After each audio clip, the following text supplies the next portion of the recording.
جب ہماری مرضی کو روکا جاتا ہے، جب ہمارے منصوبے کو فیل کرنے کی کوشش کی جاتی ہے،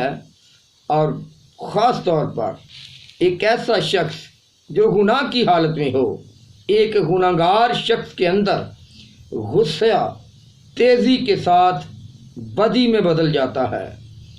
اور جب ہم غصے کی اقسام دیکھتے ہیں،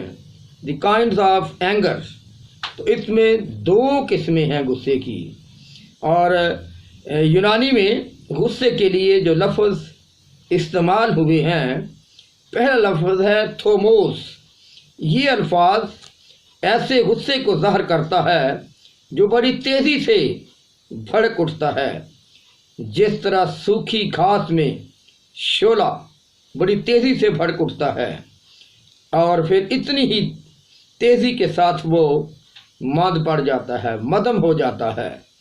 اور غصے کے لیے دوسرا لفظ ہے اورگے۔ یہ لفظ ایسے غصے کو ظاہر کرتا ہے جو انتہائی شدت اختیار کر جاتا ہے، جو انتہائی شدید غصہ ہوتا ہے، اور جو انسان کے اندر جڑ پکڑ لیتا ہے اور لمبے عرصے تک انسان کے اندر قائم رہتا ہے۔ ایسا غصہ انسان کے اندر قہر بھڑکاتا رہتا ہے، بدلہ لینے کا منصوبہ بناتا رہتا ہے۔ ایسے غصے والے انسان کی سزا کے لائق ہوتے ہیں، اور وہ دوسروں کو نیچا دکھانے کے لیے ہر حربہ استعمال کرتے ہیں۔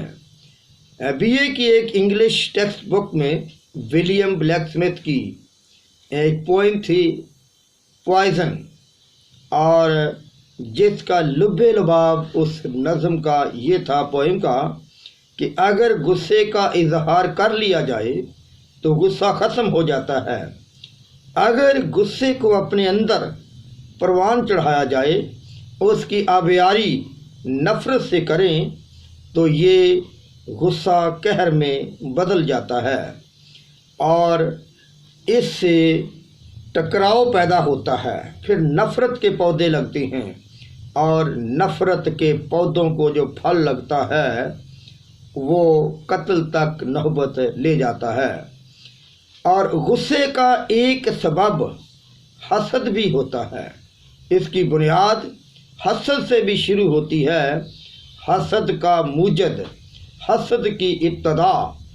ہمیں کلام مقدس میں سے نظر آتی ہے کہ حسد ابلیس سے شروع ہوا۔ ابلیس، جس نے یسایا نبی کی کتاب میں ہم پڑھتے ہیں کہ وہاں پر اس نے یہ منصوبہ بنایا، اس کے دل میں یہ حسد پیدا ہوا کہ میں اپنا تخت خدا کے تخت سے بھی اوپر لے جاؤں گا، اور حسد کے باعث ہی اسے پھر آسمان سے گرا دیا گیا، کیونکہ اس نے خدا کی جگہ لینے کی کوشش کی۔ اور انسان کے اندر حسد اس وقت پیدا ہوتا ہے جب وہ کسی دوسرے کو برداشت نہیں کرتا، یا دوسرے کو اپنے سے کم تر سمجھتا ہے، اور اس کی مقبولیت کو دیکھ کر پھر اس کے اندر بدلہ لینے کی آگ بھڑکتی ہے، نیچا دکھانے کی آگ اس کے اندر بھڑکتی ہے۔ اور پیدائش کی کتاب میں ہمیں نظر آتا ہے کہ ایک بھائی نے دوسرے بھائی سے حسد کیا۔ قائن نے اپنے بھائی حابل کی قبولیت کے وقت حسد کیا، غصے میں آیا، اور وہ غصہ ایسا بھڑکا کہ اس نے اپنے بھائی کا قتل کر دیا۔ غصہ کرنا چاہیے، اس میں ضروری بات سمجھنے کی ہے کہ غصہ ضرور ہونا چاہیے انسان کے اندر، کیونکہ اسی لیے پالوس رسول نے بھی کہا ہے کہ غصہ تو کرو مگر گناہ نہ کرو۔ لیکن غصہ کب کرنا چاہیے؟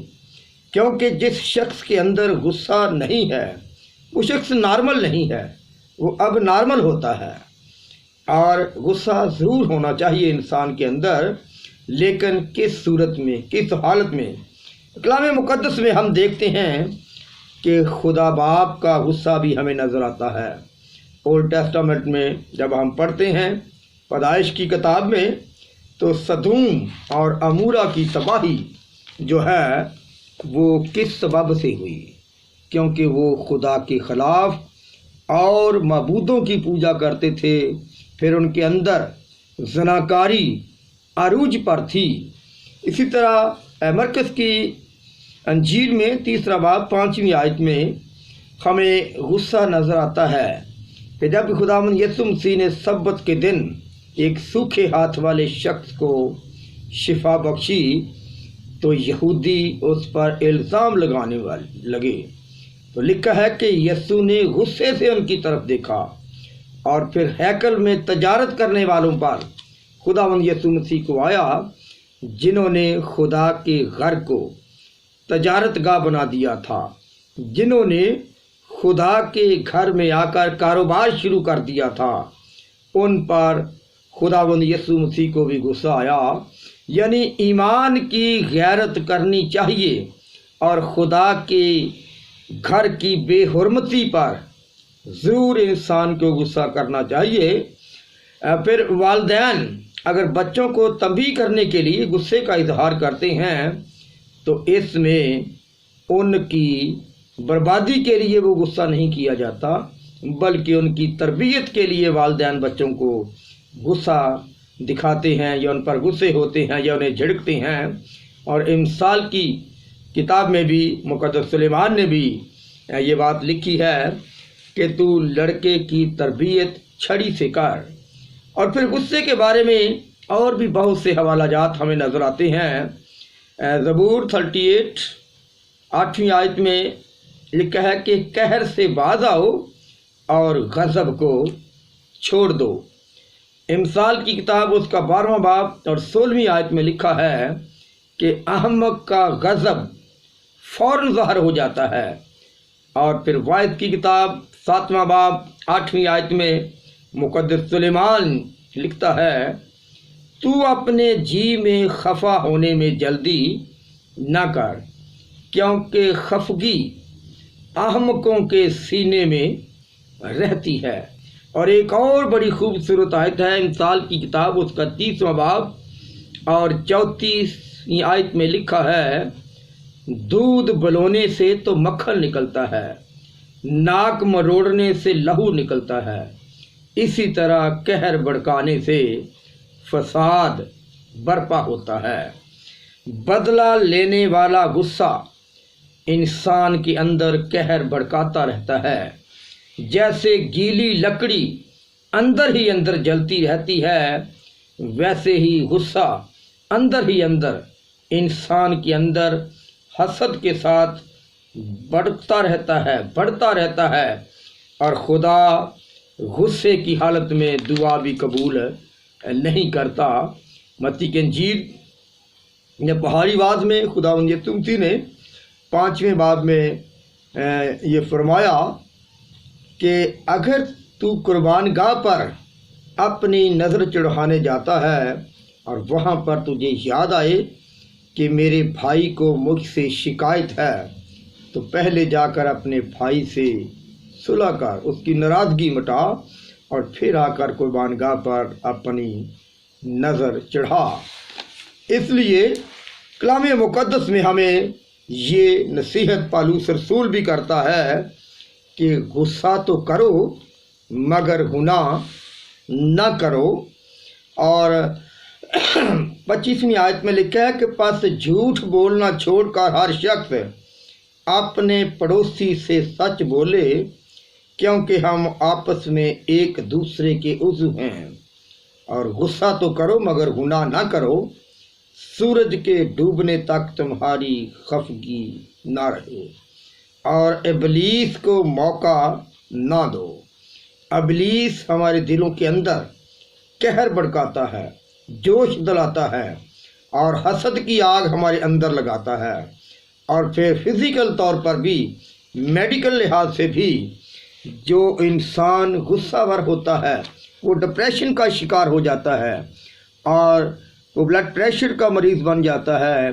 اور اس کے اندر اور طرح طرح کی بیماریاں جنم لیتی ہیں۔ اور امثال کی کتاب میں ایک اور بڑی خوبصورت آیت ہے کہ اپنے دل کی خوب حفاظت کر، کیونکہ زندگی کا سرچشمہ یہی ہے۔ اگر ہمارے دل کے اندر رحم دلی، میل ملاپ کی روح ہوگی تو یقیناً جانیں کہ ہمارے اندر ایک تازگی ہوگی، ایک اطمینان ہوگا، ایک سکون ہوگا، اور جو لطف بدلہ لینے کی آگ میں ہے وہ لطف، وہ سکون، وہ اطمینان، وہ سیٹسفیکشن جو ہے وہ معاف کرنے میں ہے۔ اس لیے کلام مقدس میں ہمیں پالوس رسول یہ سکھاتا ہے کہ غصہ تو کرو مگر گناہ نہ کرو، کیونکہ غصہ بہت سے اور گناہوں کو اور برائیوں کو جنم دیتا ہے، اور جو شخص اپنے اندر غصے کو پروان چڑھاتا رہتا ہے وہ خود اپنا بھی دشمن بن جاتا ہے، اور پھر غصے کی حالت میں اور بھی بہت کچھ منہ سے نکلتا ہے۔ تو پالوس رسول کہتا ہے کہ کوئی گندی بات تمہارے منہ سے نہ نکلے، بلکہ وہی جو ضرورت کے موافق ترقی کے لیے اچھی ہو، تاکہ سننے والوں پر فضل ہو، اور خدا کے پاک روح کو رنجیدہ نہ کرو، جس سے تم پر مخلصی کے دن کے لیے مہر ہوئی۔ ہر طرح کی تلخ مزاجی اور قہر اور غصہ اور شور و غل اور بدگوئی،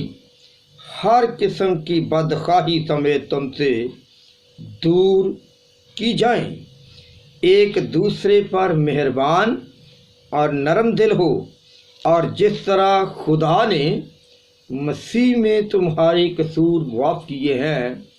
تم بھی ایک دوسرے کے قصور معاف کرو۔ ہم دعائے ربانی میں ہر روز کئی بار دعائے ربانی پڑھتے ہیں اور خدا پر یہ احسان جتاتے ہیں کہ جس طرح ہم اپنے قصورواروں کے قصور معاف کرتے ہیں، تو بھی ہمارے قصور ہمیں معاف کر۔ تو سوچنے کی بات یہ ہے کہ ہمارے اندر کا جو ضمیر ہے، ہماری انر سینس، اس وقت انسان کو ملامت کرتی ہے یا نہیں جب خدا پر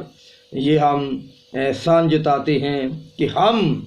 دوسروں کو معاف کرتے ہیں، تو بھی ہمیں معاف کر۔ اس لیے پالوس رسول ایک مسیحی زندگی گزارنے کے لیے یہ سکھاتا ہے کہ پس عزیز فرزندوں کی طرح خدا کی مانند بنو اور محبت سے چلو، جیسے مسیح نے تم سے محبت کی اور ہمارے واسطے اپنے آپ کو خوشبو کی مانند خدا کی نظر کر کے قربان کیا۔ اور وہ زندگی کا ڈھنگ سکھاتا ہے کہ جیسا مقدسوں کو مناسب ہے، تم میں حرام کاری اور کسی طرح کی ناپاکی یا لالچ کا ذکر تک نہ ہو، اور نہ بے شرمی اور بیہودہ گوئی اور ٹھٹھا بازی کا، کیونکہ یہ لائق نہیں، بلکہ برعکس اس کے شکر گزاری ہو۔ آئیے اپنی زندگی میں اس بات کو قائم کریں، اور جو کچھ خدا کا کلام مقدس پالوس رسول کی معرفت ہم تک پہنچا ہے کہ غصہ تو کرو مگر گناہ نہ کرو۔ خدا کے لیے غیرت رکھنا اچھی بات ہے، کلام مقدس کے لیے غیرت رکھنا اچھی بات ہے، اپنے ایمان کا دفاع کرنا اچھی بات ہے، جھوٹی تعلیموں کے خلاف غصہ کرنا اچھی بات ہے، اور غلط تعلیم پھیلانے والوں کے خلاف ضرور آپ بول سکتے ہیں، بدعتی تعلیمات کے خلاف غصہ کر سکتے ہیں، اور جو زندگی کے عام معاملات ہیں ان کے بارے میں بہت ہی احتیاط برتنی چاہیے۔ اور اسی لیے پالوس رسول افسس کی کلیسیا کو یہ کہتا ہے کہ جھوٹ بولنا چھوڑو اور ہر شخص اپنے پڑوسی سے سچ بولے۔ آئیے ان راہوں کو اپنائیں، ان باتوں کو اپنی زندگی میں جگہ دیں،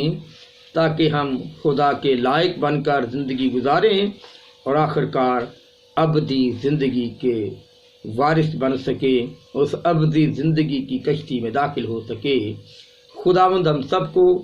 اپنے مقدس کلام پر چلنے کے لیے حکمت، دانش اور فہم بخشے۔ آمین۔